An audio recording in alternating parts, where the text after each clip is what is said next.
we're going to keep iterating on this, keep getting better. 3D Shining's a company that I've really enjoyed, and Shining 3D. Oh, sorry, Shining 3D. Shining 3D. Thank you. Tell me about that. Tell me about the name. Is it? That's a great question. Second time I've got that actually in the last week. I don't really have a great answer.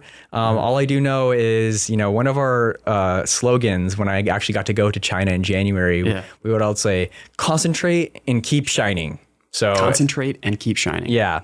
Nice. I'm not exactly sure where the name comes from other than the fact that the technology we have shines. It shines very bright, and we're really making our mark on the world right now. We have a global presence. We probably have one of our global presence. The U.S. market's really kind of been lagging a little bit, but we're growing now, and we're really putting ourselves on the map. We have almost 25,000 intraoral scanners out in the world. So our presence is growing strongly in the U.S. right now. We're getting a lot of people coming to us saying, hey, we've heard about you, and we've heard great things. And as soon as I show them the scanner, they're like, the things I'm hearing are true, because they see how fast it is, and the accuracy is there. I get great feedback from labs. They're saying they're, getting quality scans. They're able, and they're not having to do remakes. So that's the most important thing. Yeah.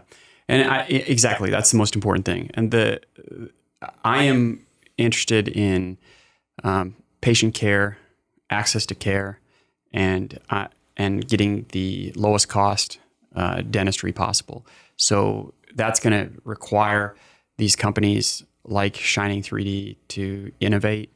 And I'm glad that they're pushing, the limit on distribution and making this technology available, instead of what we see too often is protectionism, where the cost for the practitioners is really high unnecessarily, and so I'm interested in bringing that cost down. Yeah, and so I'm glad that more dentists can take that leap and buy that scanner and get going. Yeah, it definitely makes it doable. Yep. Like I said a little bit earlier, for photogrammetry, you're looking around $100,000 of investment, but for other systems out there. But ours, for $45,000, you can have the scanner, you can have photogrammetry, you can have a printer, the wash, the cure, you can have a face scanner for less than half the cost to pretty much build an entire in-house lab. The only thing we don't have is a mill. It's an amazing price point that we offer things at, and the fact of the matter is, even with us being at a lower cost, the quality is just as good, if not better. When I used to sell the Trios, it was always the hardest thing to overcome was these subscriptions and $2,000. Can you pay for an extra year of subscription for me? And I'm like, I can't do that, but I don't have that problem with this. We have no hidden fees. There's no subscriptions, no pay per clicks. All the modules, all the bells and whistles come with it. Okay.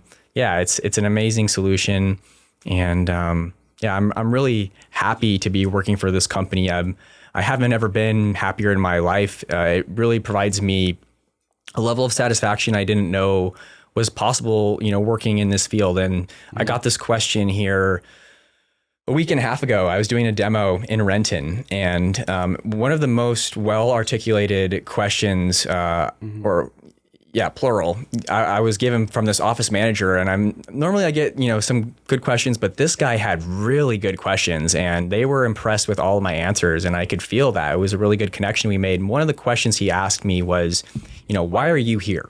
Why do you do this? What's in it for you?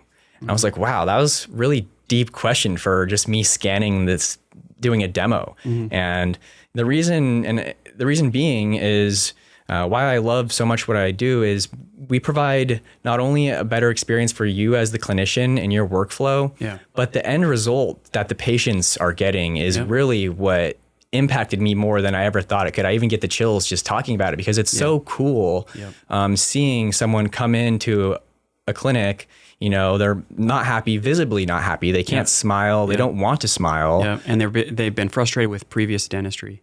Yeah. And, they do their face scans. They barely show any teeth, if any, if at all. Yep. And then they go through the whole procedure, they get everything done, and you do a face scan at the end, and the smile is night and day difference because they're so happy with the end result. And that's really what just impacted me more than I ever thought it would. Yep. Just seeing not only we're providing you guys a better workflow, but the end result that the patients are getting, they're getting in and out faster and getting that awesome result. So that's why I love doing what I do. Mm-hmm.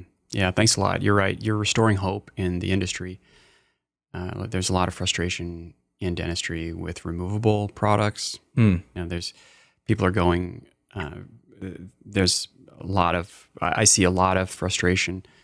So restoring that hope is excellent. It's a great reason that you do what you do. So thank you. Yeah, and thank you for doing what you do. I mean, it's an important thing, and the mouth is something we use all day, every day, and it's a important part of life, and it's just cool to be a part of a company that cares and provides a solution that is making the world better in a sense. So yeah, I mean, you'll be surprised. People will spend money on a sport motorcycle and a pop-up camper trailer, what I mean? And then never use those things. Right. And then they're just frustrated, and they don't know that there's a way to get excellent dentistry at a cost that will fit into those budget. Those budget parameters are well within reach. Sure. And so we're glad that there's a way back. A lot of dentists shy away from removable or implants. Yeah. Because they don't have an entry point. They can't see a way forward. Right. And something else they brought up to me that I kind of already knew, but to hear it from someone else really drilled it into me. I'm like, man, I should start mentioning this in my demos. And it doesn't apply to everyone, but with the products and solutions that we provide, it really allows a doctor to access a different kind of patient. Yeah. So with the face scanner or with the photogrammetry that comes with our solution, they can take on a whole new demographic or type of patient that normally they would just refer out. Yep. But now they have the ability to actually tackle these more difficult cases. Yep. And so they said that to me, and they're like, wow, you're really opening up the doors more than we ever thought you could. And I was like, wow, I'm doing that? And I was like, that's so cool. Yep. So to have that kind of impact is pretty awesome. Yeah, a lot of people just have given up. They think that what they got from Dr. Smith 20 years ago is the best you could do, Yeah. And so they're not even looking. They're buying, an RV trailer and suffering. They can't eat a steak, you know what I mean? They do not know that they could enjoy smiling again or confident smiling or like enjoy meals, crunchy, tasty, crispy chicken again. And they're not doing it because they've given up. So Sure. I think that in a short time, 5-10 years, that's going to be rapidly better. Yeah. I just heard that, with AI reaching astonishing levels of intelligence simultaneously in chemistry, physics, mathematics, that AI is going to be inventing medicine within next year, inventing new medicines. Yeah. I mean, I think some places are already doing this, but they're 3D printing organs. Wow. So like live tissue, they're printing. And so that's really the future too. 10, 20 years from now, we could be printing eyeballs for all I know. Maybe not eyeballs, but I mean, that's the kind of stuff that could be, in the future, and 3D printing makes it doable. So, one of the things that you brought up eyeballs, I think that's a funny one. People, let's say we're in the industry of like creating an artificial eye, right? Yeah. There is no expectation that eye is going to work like through vision, right? It's got to look like the real thing, a glass eye. But there's no expectation that it's actually going to work functional. Yeah. That's the difference between dentistry. This is a funny, and I'm not complaining at all, but the level of expectations people have in dentistry is different. Not only does that eye have to look great, but it has to function like the original real thing. Sure. So there's a higher level of a higher standard in dentistry. There's a higher level of expectation for people. Their teeth not only have to look good, but they have to like work like the real thing. Right. So that's something that is different than like if we're in like other prosthetics. Sure. Other prosthetics either have to function, like it might be an artificial leg, but no one expects that to look exactly like a leg, but it functions really well, hopefully. Mm-hmm. But in dentistry, we have to do both. I hear you. Yeah, it's and we started talking about eyes, and I like immediately feel bad for my dad because I don't mean to get onto a bad topic, but he had a surgery done and his eyesight got worse. And Wow. and yeah, it was just like the surgeon, the eye doctor just didn't do a good job and ended up damaging it more than he was supposed to like fix it. And What procedure did he have? I don't know off the top of my head what the name of the procedure was. Is it a vision corrective procedure or something else? Yeah, they went in and did something, inside the lens of his eye, and it ended up making things worse when it was supposed to be better. Okay, so radial keratotomy is where they make these radial cuts to make the lens easier to accommodate or to change the focus. Was it something like that? I think it might have been something like that. That's the most common. Yeah, and he's been really, really, beyond words, mad at the end result. Like to the point where he's talking about doing lawsuits and he tried.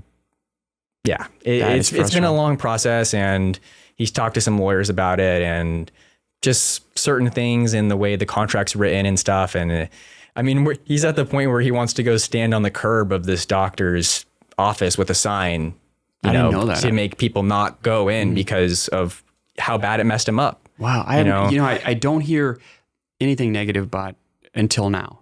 I haven't heard anything. He'll go on and on about it too. That's why I hate to even bring it up, because it's like, man, it's your eyesight. You don't get that back. Yeah. Public service announcement. He went from struggling a little bit to read in video games, like some of the words, like, and now he can't barely at all. And it's like, I was supposed to be able to read these words, and now it's even worse. And so it's like, and how old is he? He's 61 now. Okay. Yeah. Got it.